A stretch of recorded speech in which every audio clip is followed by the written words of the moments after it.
Yoga isn't just about the poses. It's about relationship. Your relationship to yourself, your breath, your body, your friends, partners, community. Hello, I'm Javi. I am a pansexual, polyamorous yoga therapist, and I never wanted to be a relationship expert. I thought coming here to create this channel, Yoga for Relationship. Why? Well, because in my 20 plus years of dating, I have not felt so successful in relationships. Granted, I've had some that lasted as long as 20 years, some that only lasted a few months. But the common thread in all of those relationships is the fact that I use yoga and all 8 limbs of yoga to navigate how I connect with myself, my breath and my body, and anyone else that I engage with. And in 20 plus years, I also have lived experience in being pansexual and polyamorous. I have experience in dating all kinds of people from all different walks of life. Some of these relationships were toxic. Some of them were very healthy. Most of them just ended. And that's okay. But for a very long time, it made me think that I was a failure at relationships. When the truth is, I am just learning how to navigate myself as I change and ebb and flow over the years, learning how to connect with my friends, my family, my partners, and beyond. And so yoga for relationship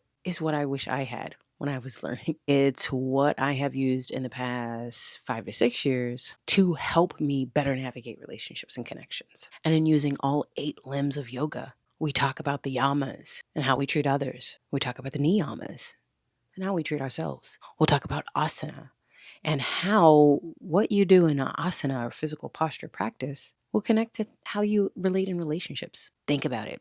If you get frustrated in a pose where you need to balance, or maybe you laugh, or maybe you just tip over and let gravity have it, these same patterns that show up on the mat also show up in our relationships. We use our breath to take a moment so that we can respond versus react. We use pratyahara to take a moment to withdraw, be with ourselves. Dharana and dhyana for concentration and focus, and samadhi for union and connection. So on this channel, we're going to talk about how yoga, through all 8 of the limbs, affects how you show up in relationships with yourself and with others. We'll also talk about the emotions and how yoga philosophy connects those to the gunas and how we can meet and support ourselves when certain emotions arise. This channel will also be filled with pocket practices that you can use in these moments when emotions run a little wild and or relationships activate you in ways that you're not used to dealing with. And last but not least, we'll talk a lot about nervous system balance here. And again, some of my views may not be your views. Again, I am pansexual and polyamorous, so the way that I look at relationships has always been different. It's always been unique. But using yoga has allowed me to make lasting connections, and it's taught me how to leave connections when they get too intense or they don't feel good anymore. I've learned how to trust my body, my breath. I've learned how to put up boundaries.